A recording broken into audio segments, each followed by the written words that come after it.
Hi hello friends, welcome back to our channel. ನಿಮ್ಮ ತ್ರಿವೇಣಿ ಹೇಗಿದ್ದೀರಾ? ನಾವು ಆರಾಮಿದ್ದೀವಿ ನೋಡ್ರಿ. ನೀವು ಕೂಡ ಆರಾಮಿದ್ದೀರಾ ಅಂದ್ಕೊಂಡು ಭಾವಿಸ್ತಾ ಇವತ್ತಿನ ಬ್ಲಾಗ್ ಸ್ಟಾರ್ಟ್ ಮಾಡಿದ್ದೀನಿ ರೀ. ನೋಡಿರಿ, ಸೇವಂತಿಗೆ ಹೂವು ಎಷ್ಟು ಚೆನ್ನಾಗಿ ಹೂವು ಬಿಟ್ಟಿದೆ. ಡೈಲಿ ನೋಡಿರಿ ನನಗಂತ್ರ ದೇವರಿಗೆ ಪೂಜಾಕ್ಕಂತ್ರ ಇಲ್ಲಿವೇ ತೊಗೊಳ್ತೀನಿ ರೀ. ಹಾಗೆ ನನ್ನ ಚಾನಲ್ ಯಾರೆಲ್ಲ ಫಸ್ಟ್ ಟೈಮ್ ನೋಡ್ತಾ ಇದ್ದೀರಿ ಅಂದ್ರೆ ಪ್ಲೀಸ್ ಸಬ್ಸ್ಕ್ರೈಬ್ ಮಾಡ್ಕೊರಿ. ಹಾಗೆ ಲೈಕ್ ಕೊಡೋದು ಮಾತ್ರ ಮರಿಬೇಡಿ ಫ್ರೆಂಡ್ಸ್. ತುಂಬಾ ಬಿಡ್ತಾ ಇದೆ, ಮಗ್ಗು ತುಂಬ ಆಗಿಬಿಟ್ಟಿದೆ, ಹಾಗಾಗಿ ಹೂವು ಬಿಡ್ತಾನೆ ಇದೆ. ನೋಡಿರಿ, ಇವತ್ತು ಒಂದು ಸ್ವಲ್ಪ ಮಸಾಲ ಸಾಂಬಾರು, ಟೊಮೆಟೊ ಸಾಂಬಾರು ಮಾಡ್ಕೋಬೇಕು ಅಂದ್ಕೊಂಡಿದ್ದೆ. ಅದಕ್ಕೆ ಒಂದು ಅರ್ಧ ಬಟ್ಲೆ ಅಷ್ಟು ಇದು ಪುಟಾಣಿ ತೊಗೊಂಡಿದ್ದೆ. ಒಂದು ಸ್ವಲ್ಪ ಕೊಬ್ಬರಿ, ಚಕ್ಕೆ, ಲವಂಗ, ಮೆಣಸು ಮತ್ತು ಕೊತ್ತಂಬರಿ, ಶುಂಠಿ, ಬೆಳ್ಳುಳ್ಳಿ, ಟೊಮೆಟೊ, ಒಂದೆರಡು ಟೊಮೆಟೊ ಎಲ್ಲನೂ ಚೆನ್ನಾಗಿ ರುಬ್ಕೊಂಬರ್ತೀನಿ ರೀ.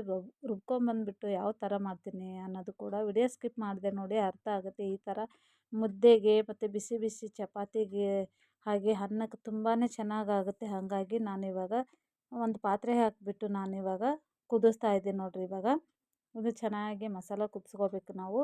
ಹಾಗಾಗಿ ಒಂದು ಪಾತ್ರೆಯಲ್ಲೇ ಹಾಕ್ಕೊಂಡು ಚೆನ್ನಾಗಿ ಕುದಿಸ್ಕೊತಾ ಇದ್ದೀನಿ. ಅದಕ್ಕೆ ನಮ್ಗೆ ಖಾರ ಎಷ್ಟು ಖಾರ ಬೇಕೋ ಅಷ್ಟು ಖಾರ ಹಾಕ್ಕೊಳ್ತಾ ಇದ್ದೀನಿ.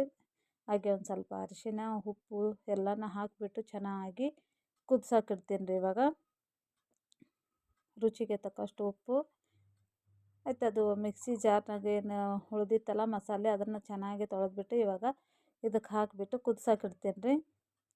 ಆನಂತರ ಕುದಿ ಬಂದ ನಂತರ ಒಗ್ಗರಣೆ ಕೊಡ್ತೀನಿ. ಯಾವ ಥರ ಅನ್ನೋದು ವಿಡಿಯೋ ಸ್ಕಿಪ್ ಮಾಡಿದೆ ನೋಡಿ, ಅರ್ಥ ಆಗುತ್ತೆ ನೋಡಿರಿ. ಇವಾಗ ಸಂಜೆ ಟೈಮಲ್ಲಿ ನಾನು ರಾತ್ರಿ ಊಟಕ್ಕಂತ ಮಾಡ್ಕೋತಾ ಇದ್ದೆ. ಹಾಗೆ ಯಾವ ಥರ ಇತ್ತು ಈವ್ನಿಂಗ್ ಟೈಮ್ ಅಂತಂದ್ಬಿಟ್ಟು ನಿಮಗೂ ಕೂಡ ಶೇರ್ ಮಾಡ್ತಾಯಿದ್ದೀನಿ ನೋಡಿ.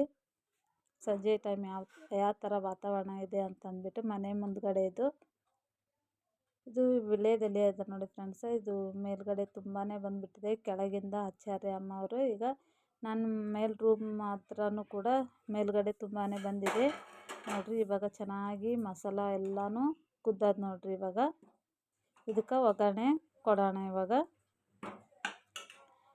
ಒಂದು ಗ್ಯಾಸ್ ಮೇಲೆ ಈ ಕಡೆ ನಾನು ಒಗ್ಗರಣೆ ಕೊಡೋಕೆ ರೆಡಿ ಮಾಡ್ಕೊತಾ ಇದ್ದೀನಿ ನೋಡಿ.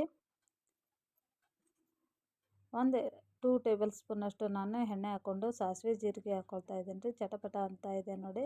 ಇವಾಗ ಅದಕ್ಕೆ ನಾನು ಒಂದು ಸ್ವಲ್ಪ ಬೆಳ್ಳುಳ್ಳಿ ಮತ್ತು ಕರಿಬೇವು, ಒಣ ಮೆಣಸಿನಕಾಯಿ ನೋಡಿರಿ ಒಗ್ಗರಣೆ ಕೊಡ್ತಾ ಇದ್ದೀನಿ. ಒಂದು ಸ್ವಲ್ಪ ರುಚಿಗೆ ತಕ್ಕಷ್ಟು ಹಿಂಗೆ ಹಾಕ್ಕೊಂಡ್ಬಿಟ್ಟು ಚೆನ್ನಾಗಿ, ಹಿಂಗೆ ಹಾಕೋದ್ರಿಂದ ಗ್ಯಾಸ್ಟ್ರಿಕ್ಕೂ ಇರೋಲ್ಲ, ಹಾಗೆ ಟೇಸ್ಟ್ ಕೂಡ ತುಂಬಾ ಚೆನ್ನಾಗಾಗುತ್ತೆ ನೋಡಿರಿ. ಇವಾಗ ಒಗ್ಗರಣೆ ಕೊಟ್ಟೆ ನೋಡಿ ಫ್ರೆಂಡ್ಸ್, ತುಂಬಾ ಸೂಪರಾಗಿರುತ್ತೆ. ನೀವು ಒಂದು ಸಲ ಟ್ರೈ ಮಾಡಿ ನೋಡಿ. ಮುದ್ದೆಗೆ, ಚಪಾತಿಗೆ, ಬಿಸಿ ಬಿಸಿ ಅನ್ನಕ್ಕಂತೂ ಸೂಪರಾಗಿರುತ್ತೆ. ಹಾಗೆ ನಿಮಗೂ ಕೂಡ ಶೇರ್ ಮಾಡಿದ್ರೆ ಆಯ್ತು ಅಂದ್ಬಿಟ್ಟು ಮಾಡ್ತಾಯಿದ್ದೀನಿ. ಇವಾಗ ರೆಡಿ ಆಯಿತು ಸಾಂಬಾರು, ಮಸಾಲ ಸಾಂಬಾರು. ಇವಾಗ ನಾನು ಚಪಾತಿ ಹಾಕ್ಕೊಳ್ತಾ ಇದ್ದೆ. ಪಟ ಒಂದು ಸ್ವಲ್ಪ ಚಪಾತಿ ಹಾಕ್ಕೊಂಬಿಟ್ಟು ನಾನು ಇವಾಗ ರಾತ್ರಿ ಊಟಕ್ಕೆ ರೆಡಿ ಮಾಡ್ತಾಯಿದ್ದೀನಿ ನೋಡಿ. ಬಿಸಿ ಬಿಸಿ ಚಪಾತಿ ಸಂಜೆ ಟೈಮಲ್ಲಿ, ಇವಾಗಂತರ ಚಳಿಗಾಲ ಅಲ್ಲ, ಹಂಗಾಗಿಬಿಟ್ಟು ಬಿಸಿ ಬಿಸಿದೇ ಮಾಡ್ಕೊಂಡು ತಿಂದ್ರೆ ತುಂಬಾ ಆರೋಗ್ಯಕ್ಕೆ ಒಳ್ಳೆಯದು. ಇವಾಗ ರೆಡಿ ಆಯ್ತು ನೋಡಿರಿ. ಇವಾಗ ಊಟಕ್ಕೆ ಹಾಕ್ಕೊಡ್ತಾ ಇದ್ದೀನಿ. ಹಾಗೆ ನಾನು ಮುದ್ದೆ ಮಾಡ್ಕೊಂಡಿದ್ದೆ. ನನಗೆ ಇದ್ರೊಳಗೆ ಮುದ್ದೆ ಜೊತೆ ತಿಂದ್ರಾಯ್ತು ಸಾಂಬಾರು ಇರಲಿ ಅಂದ್ಬಿಟ್ಟು ಇವಾಗ ನೋಡಿರಿ ಈರುಳ್ಳಿ ಹಾಗೆ ಸೌತೆಕಾಯಿ ನಮ್ಮ ಮನೆಯವರಿಗೆ ಇವಾಗ ಊಟಕ್ಕೆ ಹಾಕ್ಕೊಡ್ತಾ ಇದ್ದೀನಿ ರೀ. ಹಾಗೆ ಮಕ್ಕಳು ಕೂಡ ಸಂಜೆ ರಾತ್ರಿ ಆಗಿತ್ತಲ್ಲ, ಅವರು ಊಟ ಮಾಡ್ತಾರೆ ಅಂದ್ಬಿಟ್ಟು ನೋಡಿರಿ ಇಷ್ಟೆಲ್ಲ ಚಪಾತಿ ಹಾಕಿಟ್ಕೊಂಡೇನಿ ರೀ. ಇವಾಗ ಎಲ್ಲನೂ ರೆಡಿ ಮಾಡಿಬಿಟ್ಟು ನಾನು ಇವಾಗ ಊಟಕ್ಕೆ ಕೊಡ್ತಾ ಇದ್ದೀನಿ ರೀ. ಹಾಗೆ ನಾನು ಸ್ವಲ್ಪ ಮುದ್ದೆ ಮಾಡ್ಕೊಂಡಿದ್ದೆ. ಹಾಗೆ ನನಗೆ ಊಟಕ್ಕೆ ನಾನು ಕೂಡ ರೆಡಿ ಮಾಡ್ಕೋತಾ ಇದ್ದೆ ನೋಡಿರಿ.